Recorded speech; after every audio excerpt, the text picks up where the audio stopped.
This is a fan-generated show. If you'd like to support us, please go to jamieglazov.com. Also, don't forget to subscribe to our new Rumble channel. All your support is greatly appreciated. Hello, ladies and gentlemen. I'm thrilled to announce the release of my new book, Obama's True Legacy, How He Transformed America. There's a reason why Mike Huckabee calls it a ferocious and chilling read. Order it now at Amazon.com or at FrontPageMag.com. Good evening. Welcome to the Glazov Gang. Tonight, another fantastic program with another fantastic guest. Ladies and gentlemen, please remember we are a fan-generated program. We also continue to be persecuted by the deep state. Lots of shadow banning and other things. So please help us out as much as you can. Some of the things you can do: subscribe to our YouTube and Rumble channels and press instant notifications. Go to jbglazov.com and subscribe to our newsletter there. If you're in a generous mood, donate and help us out at jamieglazov.com. You can follow us on X at Jamie Glazov, follow us on Facebook at Jamie Glazov, and most importantly, go to liveuptofreedom.com and support the wonderful Annie Cyrus. What an honor, privilege, and pleasure it is to have, back by popular demand, Jeff Crouere, the host of a Louisiana-based program, and a great program at that, Ringside Politics. Jeff, welcome back to the Glazov Gang. Hey, my friend. How you doing, Jamie? Not too bad. I'm hanging in there. Good. Well, Jeff, I think we both know where to start. What is going on with this Trump-Elon thing? You know, it's sad to see, Jamie. A lot of people were predicting there'd be a breakup at some point because they're both billionaires. They're both powerful. They're both used to being the top dog. There may be two of the most well-recognized individuals in the world. Donald Trump is probably the most recognized, and Elon Musk is certainly in the top 5. So, I mean, it's just something that had been predicted, that at some point there would be a clash. They were able to keep it together during the campaign, thankfully, and Elon Musk did help him. But I want to clear something up. I think Donald Trump could have won without Elon Musk. I think Elon Musk helped Donald Trump win, and he helped him in the effort to eliminate fraud, waste, and abuse. I think Doge was incredibly important. I'm sorry to see that they're now at war, and I hope at some point they can come back together. But right now, it looks pretty bleak, Jamie. Well, just even with you saying that, when you said, I want to clear something up, you're clearing that up because Elon said something, right? Right. So in some ways, this is a feud war, but at the same time, Trump is throwing a couple baby punches, a couple little slaps, couple little humorous, Trump is Trump. But Elon is going really into the mud. Right. Bringing up Epstein, talking about impeachment, talking about how he wouldn't have won without me and all. This is pre-teenage shit. Excuse the language. I know it's a we try to keep it PG, but this is pre-teenage. This is, I don't know, is there something wrong? I mean, I got some things to say about Musk, but this is dirty. So just over a budget plan? Okay, so you disagree on some cuts and you disagree. Why go that low? I think that when his friend, who had been selected, I guess, as administrator of NASA, was removed, when the EV credits were taken out of this reconciliation bill, that sort of sparked this response. And then it just, as you said, I mean, he's gone nuclear. And Trump has made some comments, but certainly not to the same degree that Musk has.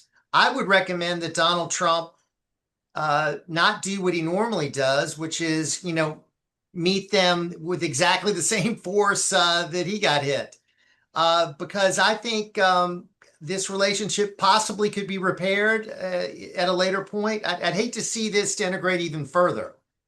But how do you repair it after comments like I mean, because this Epstein stuff is just BS, you know, like, okay, this number might have been somewhere, something like, I don't know, you know, all because there might be something in the files with somebody's name on it doesn't mean the other stuff, right? So this is very dirty.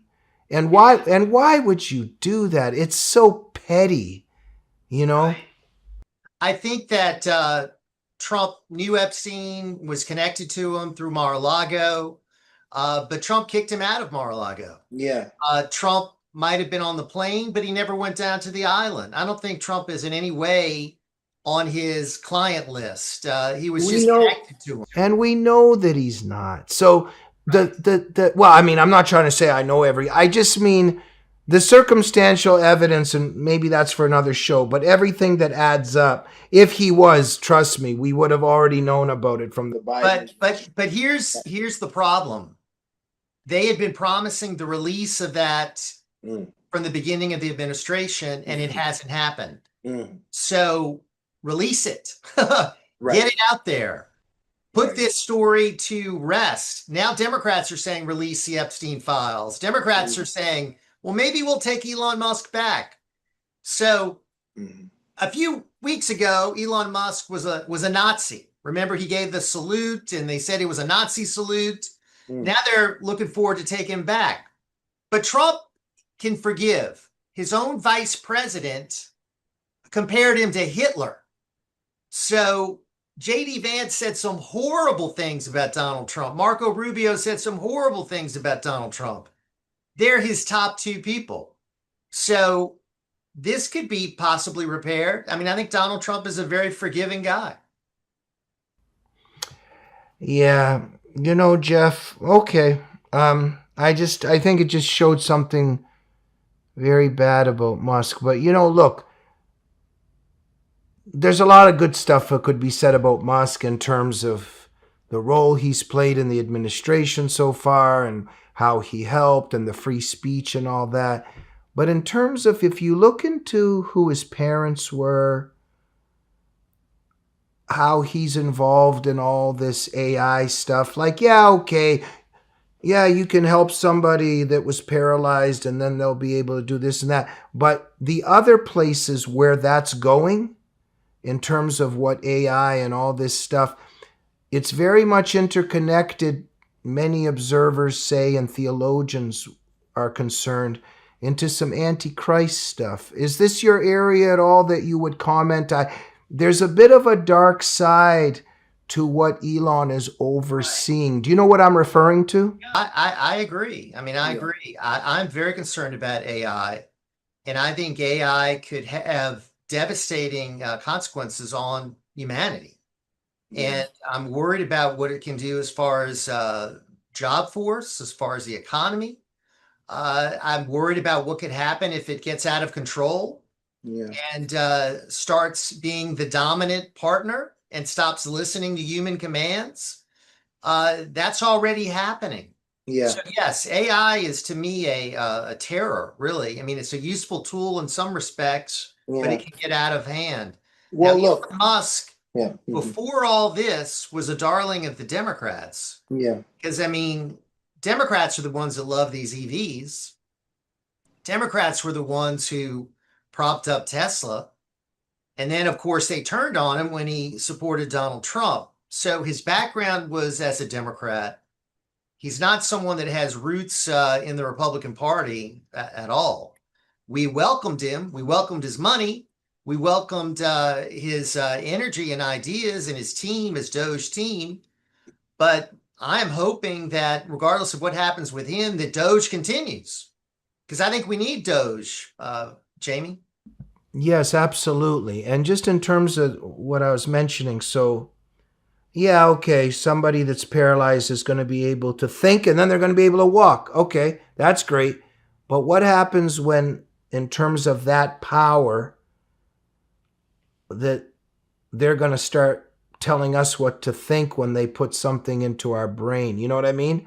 There's going to be, when these powers start interfering with our relationship with our Creator and with our free will, something very dark is going to emerge, and Revelations foretells it in many ways.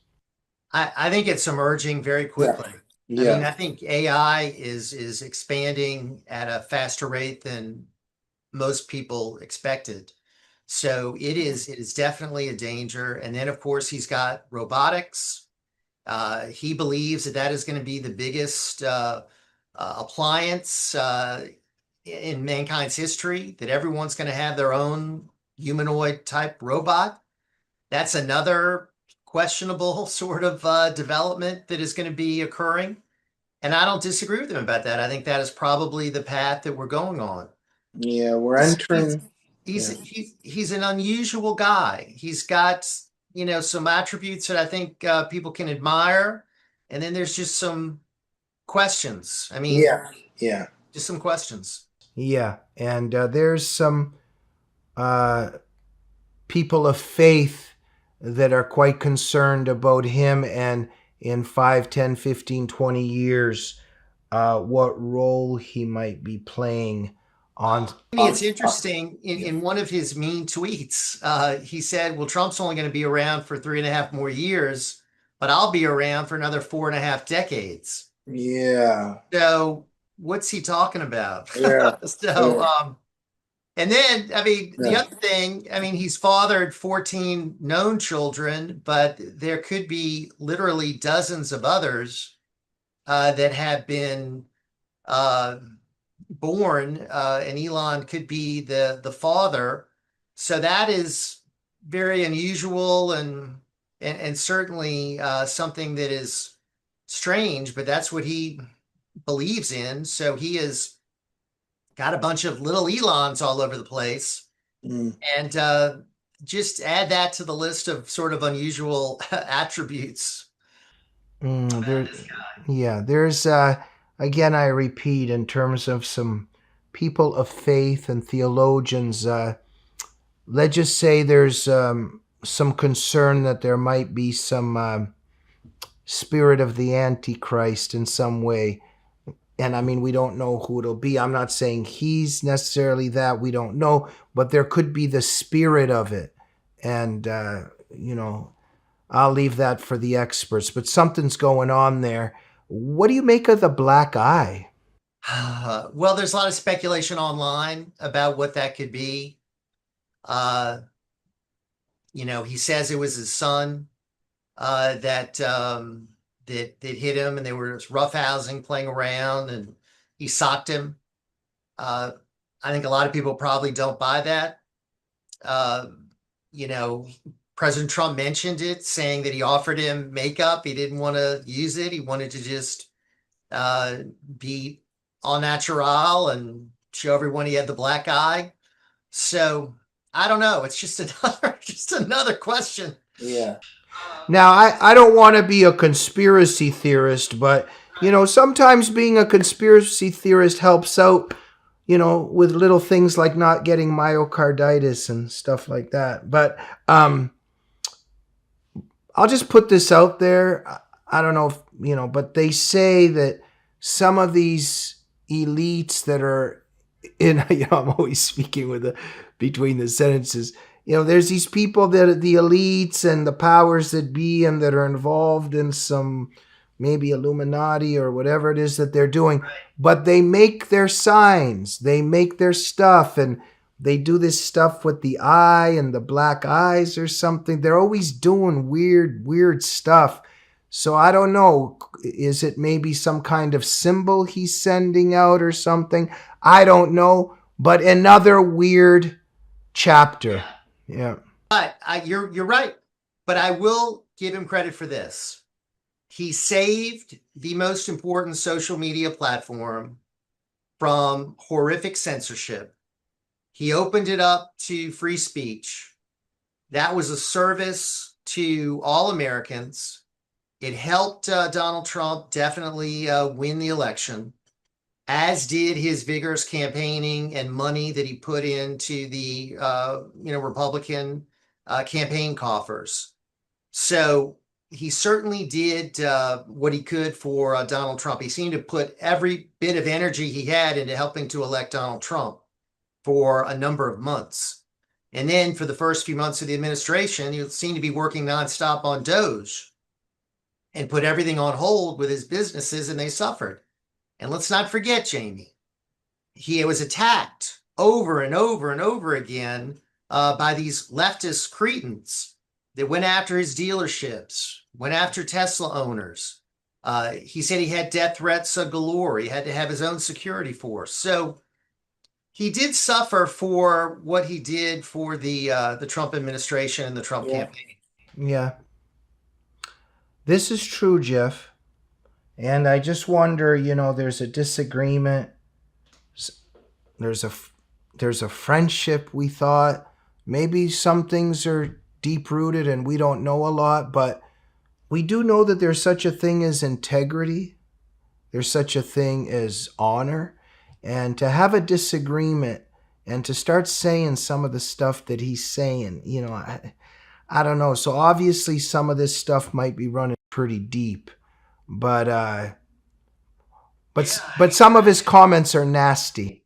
Oh, I agree. And he's gone way, way, way below the belt. Yeah. The president did say that he had sort of worn out his welcome and that he sort of asked him to leave, which is sort of a new wrinkle because we hadn't heard that before. We thought it was just something that had come to an end because the type of position he had. But President Trump said no. He asked him that he, I guess, had rubbed a lot of people the wrong way with his attitude and his tactics, and sort of forced him out. Maybe that upset Elon. I don't know. I just I think this is unfortunate. I really do. I'm very sad to see all this happen, Jim. Well, it's interesting, Jeff, in our lives with certain individuals in our lives, and they could be great people and everything's going great. But, once you say no to them, it's interesting what comes out of certain people when they hear the word no, and you kind of see a different side to them. So a good friend of mine that has quite a bit of intelligence just right before the show told me, Jamie, this guy's a billionaire. He got told no. So maybe he's not used to it, right? I think that's a very good point. But let me just add, he's not only a billionaire, he is the richest man in the world. Of all of the 8 billion people we have on the planet, that man is the richest individual in the entire world, which is just sort of breathtaking, amazing to think about. And that he had been doing all of this politically, which was so unusual for him because he hadn't been previously. So I think, I think he probably was used to everyone just sort of kissing his butt and everyone just sort of doing what he wanted. And he did not get what he wanted. The guy was not hired at NASA. He didn't get his EV tax credits in this big, beautiful bill. And the president asked him to, leave from his Doge position. So that probably triggered all of this, Jamie. Yeah.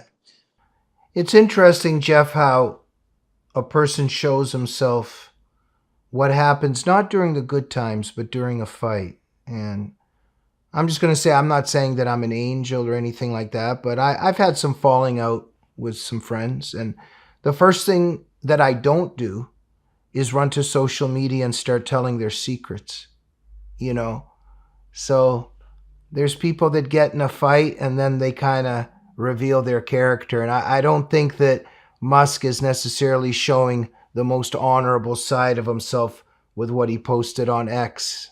I could not agree with you more. Yeah. I think he's damaged his reputation by what he's done. And I don't think it benefits him. I really don't. I don't think he might be the richest man in the world, but Donald Trump is the most powerful man in the world. Mm. And I don't think you want to create an enemy in the most powerful man in the world. I think Trump's got a little bit of a Teflon thing going on too. Like even, because I love Trump. And so I got like a little bit worried for a second, but then I thought, I don't think this is going to hurt Trump too much, but let's see, right? Oh, I mean, has anybody been through what Donald Trump's been through? Right? No. Yeah. Has anybody been attacked more than Donald Trump? No. I mean, he is the ultimate survivor. Yeah. And this is going to roll off of him. I mean, Yeah. he's undergone what no other presidential candidate and president in history has undergone. So he'll be fine. Yeah. But very, very interesting, if that's one word we can use. Something that's not interesting, but actually horrifying. Very wise and wonderful, intelligent people like you have been warning about this for years. I've been warning about this and worrying about it for, I don't want to say decades, because then it reminds me how old I'm getting, but jihad is in America now.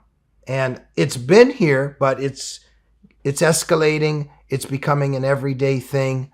And that's what happens when you are not aware of what jihad is, what Sharia is, what their plans towards us are. That's what happens when we have Democrats that open up a border and let in millions of people and we don't even know who they are. So we know that Al-Qaeda and ISIS and Boko Haram and Hamas, and we know they're all here. And God knows what they're planning. And so in D.C., what just happened recently with the shooting of the 2 Israeli diplomats. Now in Boulder, Colorado, they burnt that 88, there is a they, but in terms of what that monster did, including burning an 88-year-old Holocaust survivor alive. And jihad is here, Jeff. And my fear is that we still don't know the real cause. We don't know what's going on. We've got to look into the motives. And the willful blindness continues. What do you make of all this? Well, I just want to vouch for what you're saying. Jihad is all over the country, including in a place called New Orleans, Louisiana, which is my hometown. Because just a few blocks from our radio station, we had a terror attack on January 1st. And the perpetrator of that attack was inspired by ISIS. And he mowed down 14 innocent people who were here to celebrate New Year's. He evaded the pathetic blockade that they had on Bourbon Street, which is just one vehicle, went around it, and then just drove down the street trying to kill as many people as he could before he was stopped by a police officer. But he killed 14. And this is someone that was undetected. Nobody seemed to know anything about him, but he had been radicalized. And the FBI caught flat-footed because, of course, they've been spending their last few years going after Catholics, going after parents, going after MAGA, going after President Trump, going after J6 protesters. And this guy, totally undetected. So how many like him are in place all over the country? And I'm worried about terror attacks every day, Jamie. I mean, Biden let in tens of millions of people. Yeah. He had 2 million gotaways, Jamie. How many of those are Islamic terrorists? How many of those are Chinese spies? How many of those are cartel members? We don't know. So we've got a real problem on our hands. And the biggest problem connected to that is because we live obeying the leftist ideology, because the framework of our society worships at the altar of leftist ideology in terms of, when I say equality, all of us are equal in the eyes of God, and we're equal in many ways, but on several realms, not all cultures and religions are evil. Equal, right? And because our society worships at the altar of leftist ideology, we can't say that that's not the case. And so we can never say, it might have something to do with something that the members of the religion of peace are reading might have something to do with what the Quran and Hadith tell the faithful what to do and who to wage war on and who to kill. You know, there's a genocidal hadith in Sahih Muslim, the hadith there. The Quran says certain things about Christians, says certain things about Jews, tells the people that are part of this ideology what to do to Christians and Jews. And it's not to give ice cream and hugs. And unfortunately, Jeff, I don't think that our society, I pray that one day we'll be able to have the guts and the intestinal fortitude to look at that and make certain conclusions and make certain rules about how to, carry our society and who we let in here and what kind of regulations we'll have. But there's a problem there, right?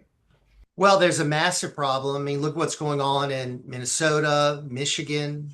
They tried to create this epic city in Texas. Thank goodness we have the border now that's been pretty much shut down. Thank goodness the travel ban was put in place by President Trump. 19 total countries, 12 total bans, 7 partial ban. So he gets it. I think his administration gets it. But we've got to worry about all the ones that have been allowed in here over the years and what they have planned. And I think it's very disturbing. Look at the UK. Look at what's going on in Europe. Look at the problems that they're facing. And that could be us, Jamie. Well, UK and France are finished.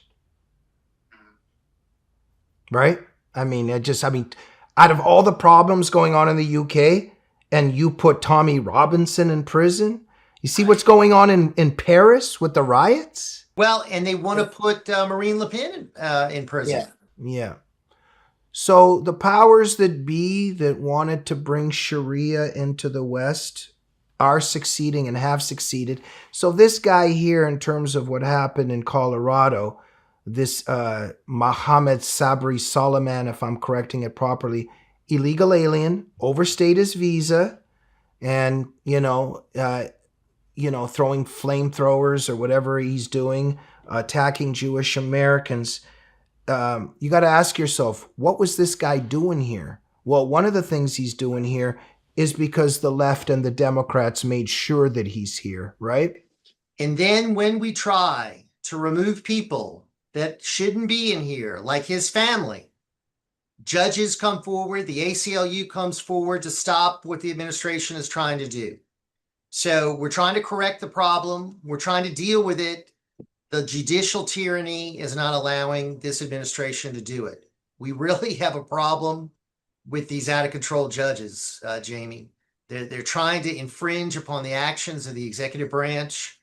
They are way out of control. We have way too many leftist judges across the country. Biden had more judges appointed than Trump did. And these people are all left-wing crazies. You got that Judge Boasberg, right? That's just made a rule to stop the deportation.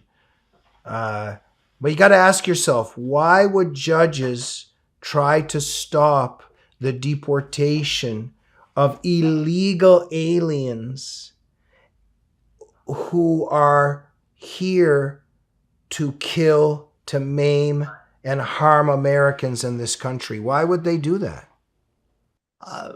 Because I really believe that they don't have the best interests of Americans at heart. I don't believe that people that are here illegally have constitutional rights.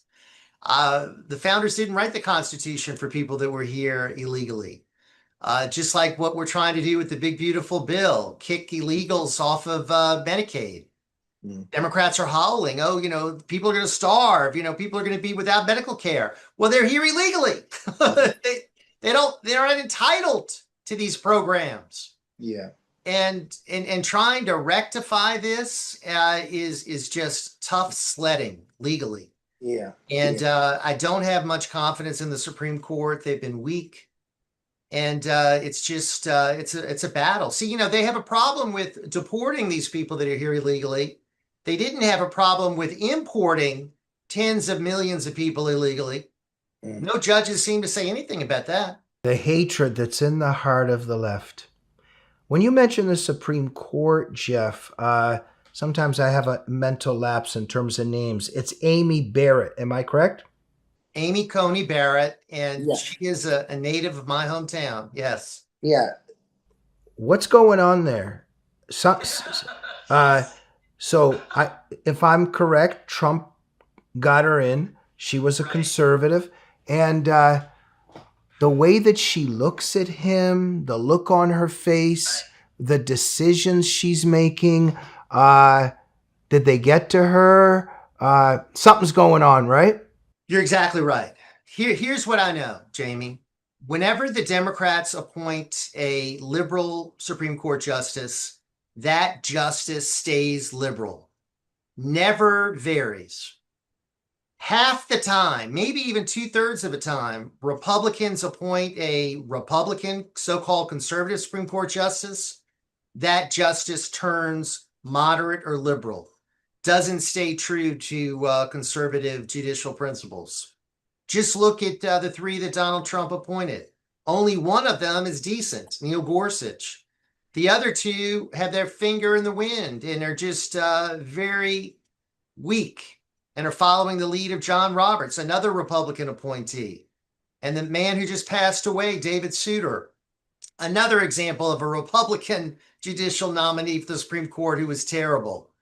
So that's why Donald Trump the other day blasted a guy named Leonard Leo, who used to run the Federalist Society and was the person that was recommending all these judges for him in the first term.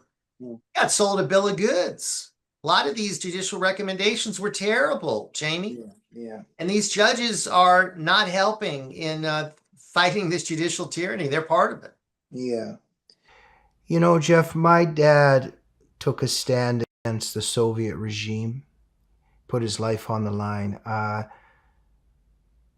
I am aware of some threats that were made to my dad over there, also even when we got here. And there was one time he actually had to sit us down because there had been quite a serious threat. Told him to stop saying things about the Soviet regime. And my dad worried a lot about his children, about his wife, about our family, but he wasn't going to surrender to their threats. And so it's a couple times, one time in particular, where he sat us down, had a talk to us about how careful we had to be. But in his heart, he poured his heart out saying he's come too far to surrender to these bastards. And there's some real devils out in this world. And let's not be blind to the threats that they make. So I don't necessarily am connecting this to Amy Barrett or anything specific. But what I am putting out there is what Vladimir Zelenko, the doctor Zelenko, was warning, and he was on my show, and God bless his soul, he passed away. But during that whole pandemic thing we just went through, and the strange things that were going on in terms of what they weren't allowing people to get, to heal, what they were forcing on people, and what some of the people that were supposed to help people weren't. But Zelenko said, there are people in this world that will come to your home and they will say, here is $10 million, and now you do this. And if you do not do this, we will kill your whole family.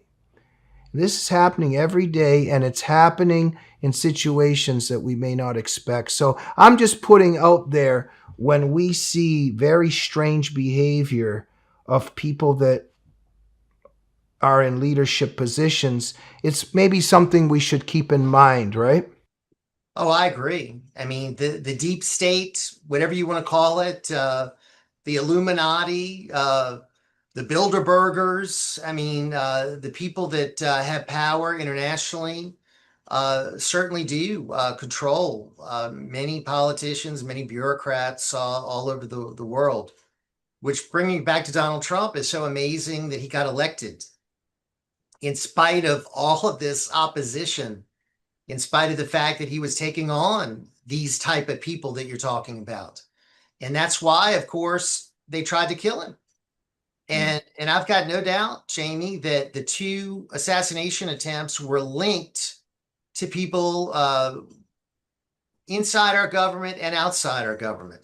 I do not for a second believe that those 2 attempted assassins were lone wolves. I think they both had help. And I think it was an effort to stop Donald Trump and what he represents.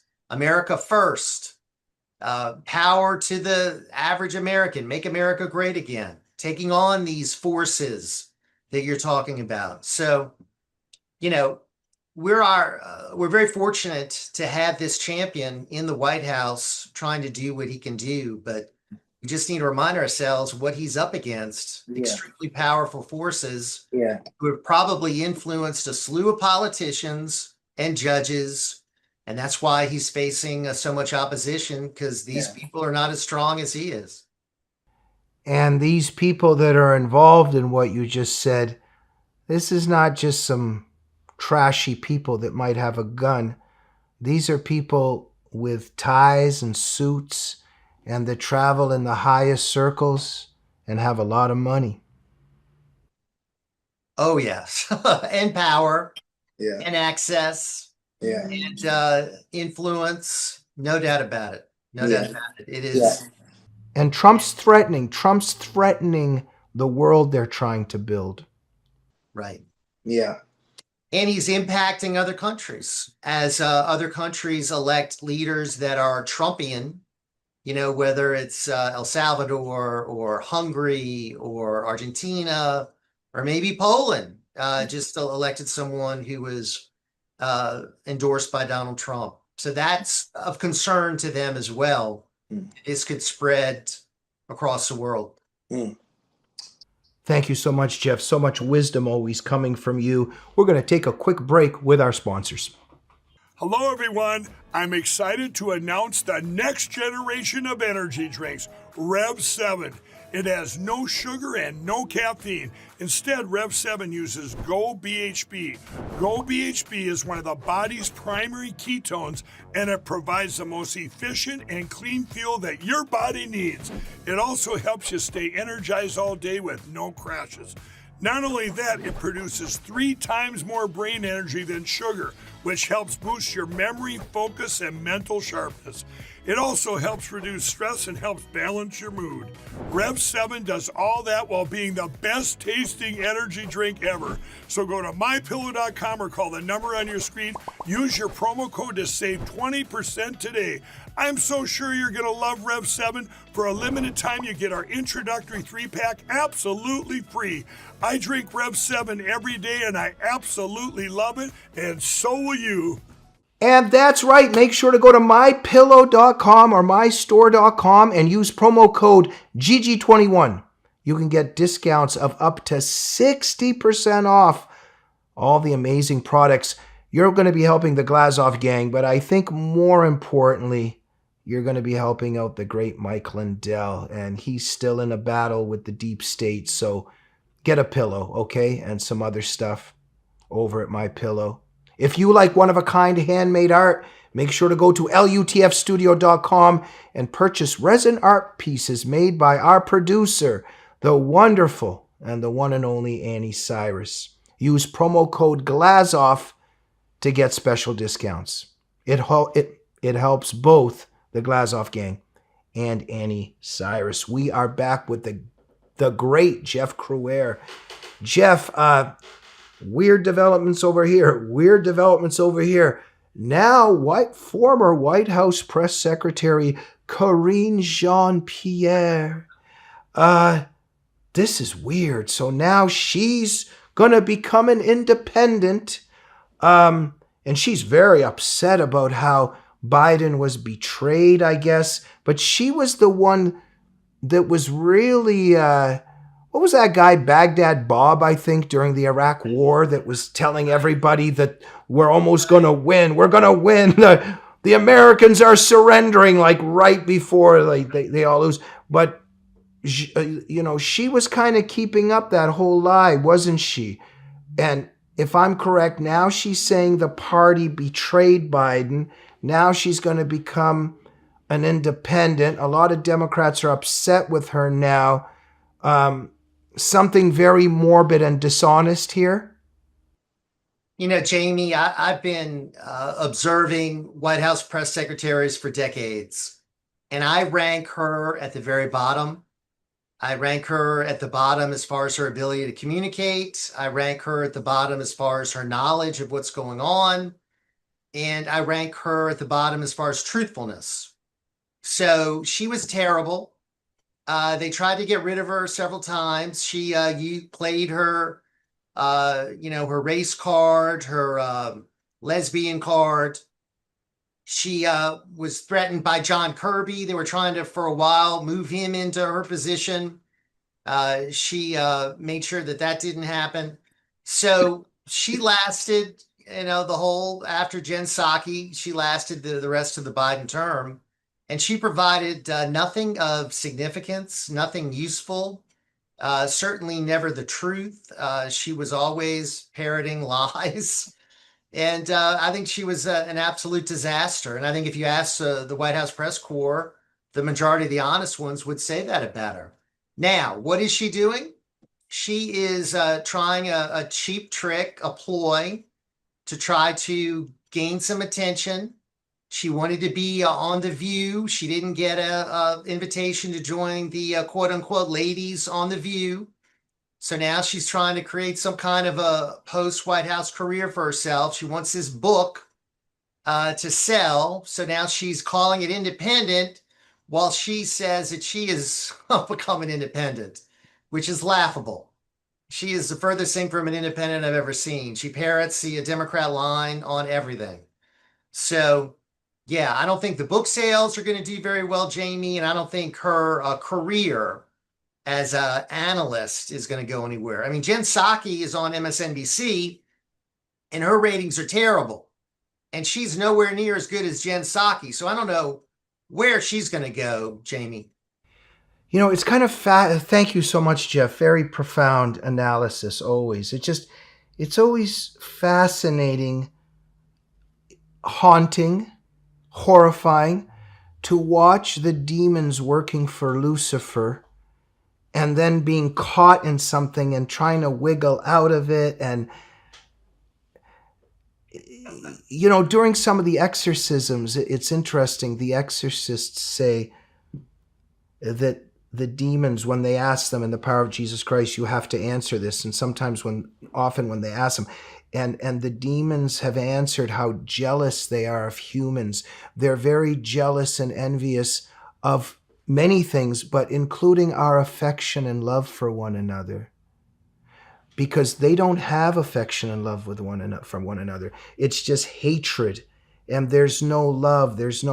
So they're all working together in that army for Lucifer, but it's all hate. And it's also hate of each other. And the reason I bring that up is, on the one hand, the left seems united on some levels, always fighting for that cause, but there's a lot of hatred between them. There's no real love between them.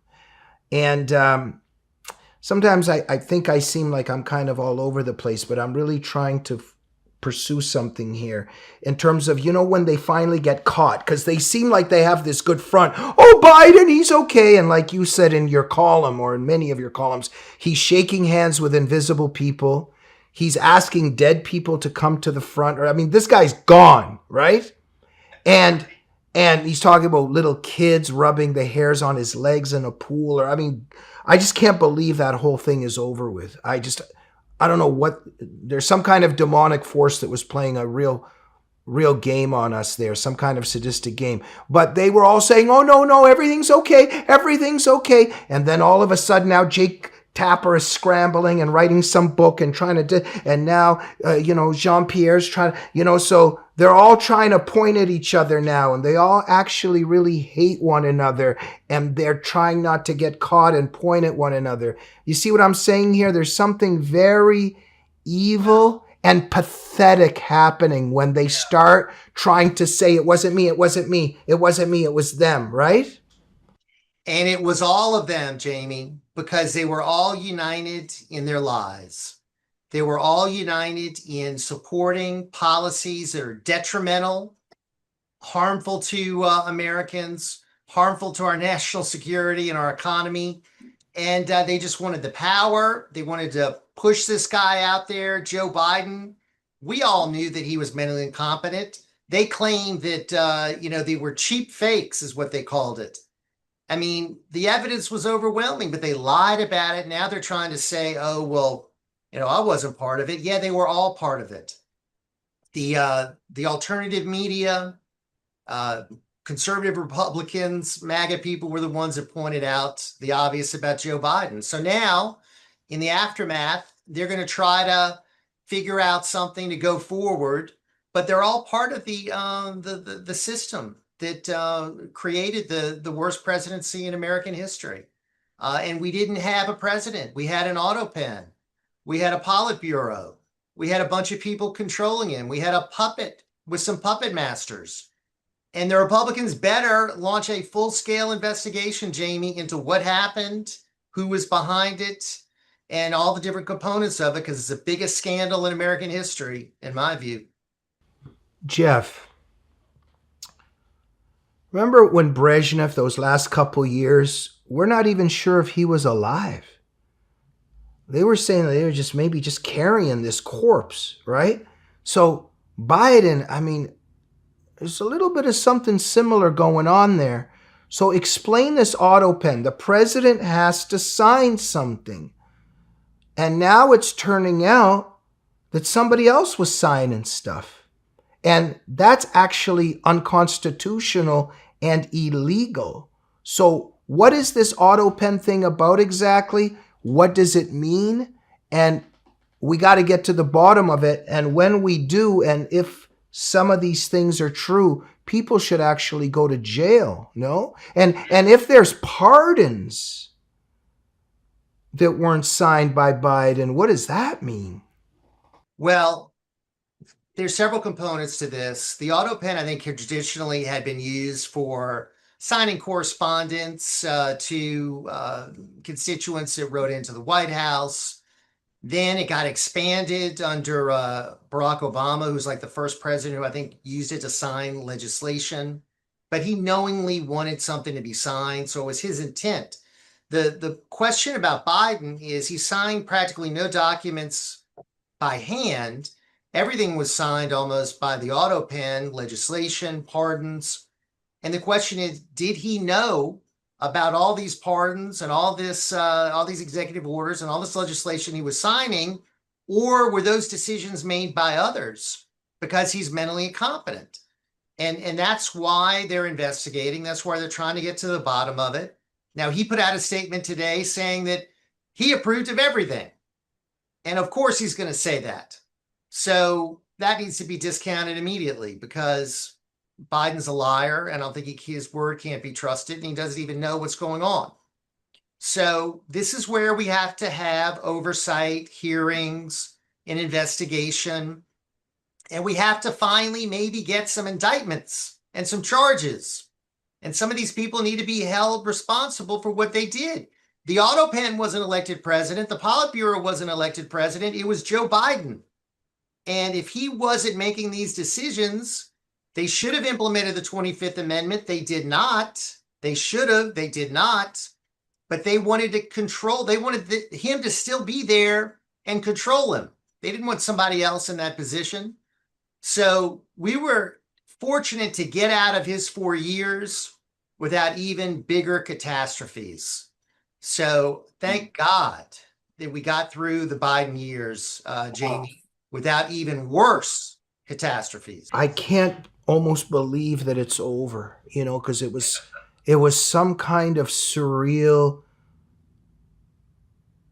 haunting, absurd comedy, and they were tormenting us somehow. But it continues. It continues, like the way that the left is with one another, like how I was saying earlier, you were saying earlier, they play this game together. It's it's the Soviet regime and how they act in the communist meetings. You just watch The View just even recently. It's surreal. And Joy Behar and Whoopi and Sonny is sitting there and the other, and Biden is there and Jill Biden is there. You were such a good boy. You were being a good boy, Joe. You're such a good boy. And he's like, yeah. You're being such a good boy. And he's like, oh. And they're all smiling and nodding. It's embarrassing. But they're continuing it till this day. Now, Jake Tapper, I mean, talk about a lowlife.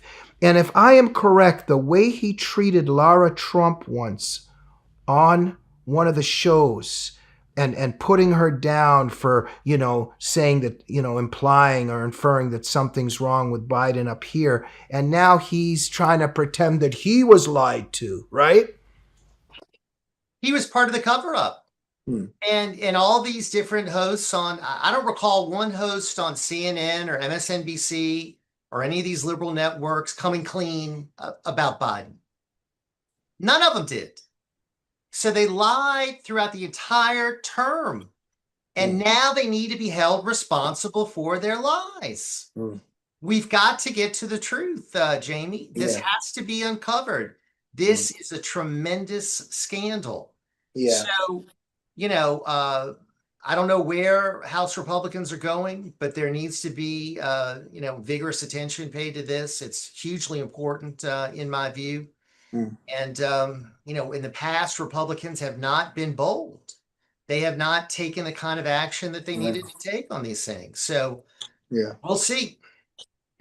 Jeff, it's so hard to see for people like us, justice in this world. It's very rare. And Jesus reminded us, he warned us that when the world hates, remember it hated me first. And Jesus came here and he got crucified by this planet and who occupies this planet.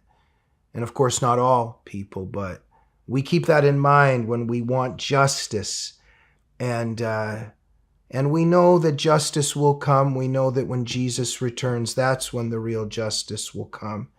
And but we still hope for a little bit of justice sometimes. And I always wish that there was Nuremberg-style trials after the fall of communism, but there really wasn't.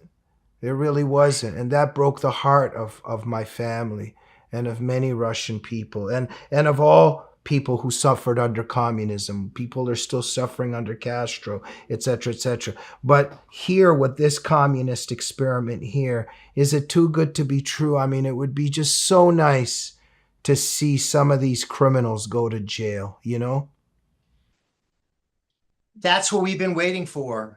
And that's why a lot of us are impatient with the DOJ, impatient with Pam Bondi and Dan Bongino and Kash Patel. We want to see action. I mean, this is a limited window we've got. They need to act quickly. And we certainly didn't see it in the first Trump administration because you had weaklings in the Department of Justice. You had Jeff Sessions, who was afraid of his own shadow. I mean, you had the DOJ turn against President Trump, with people like James Comey. And then he appointed Christopher Wray, who was no better than James Comey. So now we've got some people that we thought were going to be courageous seekers of the truth. And that remains to be seen. So we need action. You're right. We need justice. And I think a lot of Trump supporters are waiting for that. And to see, are we going to have justice, or is it just a one-way street where just Trump supporters get put in leg shackles and thrown in jail and raided by the FBI? Or is it going to be balanced? And that remains to be seen. Yeah. Jeff, our time is up. In a world of so much smoke and mirrors and so many phony people, it's always such a pleasure to speak to somebody like you who shoots from the hip. And you have a lot of integrity and you're dedicated to the truth. You're a very brave guy. And thank you for who you are. And thank you for fighting for this country and for what is right, for what is good. So it's such an honor to have you part of the gang. Before we go, Jeff, there's people on this edge of their seat right now, and they might not know about you, but they should, and many do. But if they don't, and they want to follow you and check you out, where should they go? Jamie, thank you again for having me. It's always a pleasure and honor to be on the program. I would love people to go to my website, which is my last name, crouere.net, CROUERE.net, and they can find all my social media, my videos, show information, book information. It's all there. So crouere.net, love for people to check it out and get on board. May I ask the background of Crouere? Where's that come from? So we are 7 generations here in New Orleans. Came from France. It's a French name. Okay. My dad married a Daubert, so you had my mom married a Crouere, so she was Daubert, so you had French on both sides. Oh. A lot of French folks here in Louisiana, Jamie. What's a book you read when you were young that influenced your journey towards conservatism? The Hanoi Hilton. I read a book written by Senator Jeremiah Denton, and real hero. He was serving his country, captured, was held prisoner by the Viet Cong, spent years and years in prison. He wrote about his experiences. He was able to survive that, get out of prison, and turn all of that hate and energy into positive work. He loved his country and served as United States Senator from the great state of Alabama. Just a real hero. Wow, Jeff, you are tugging at my heart, because since I was a little kid, my heart was with the POWs and the MIAs in Vietnam. Up till now, studying, reading, I think that there was also some kind of betrayal of the missing in action there, but we're going to have to save that for another time. But there was some kind of betrayal of the people we left behind. Oh, no doubt. I mean, I think we left behind people, and I think it's a travesty how that whole thing was conducted, and that's another show. We can get into that. Yeah. I don't think you and I are fans of Jane Fonda and what she did over there, right? No, indeed. No, indeed. Jeff Crouere, keep up the good fight, and we'll see you soon on the Glazov Gang. Everybody go to ringsidepolitics.com. We'll see you soon. Good night.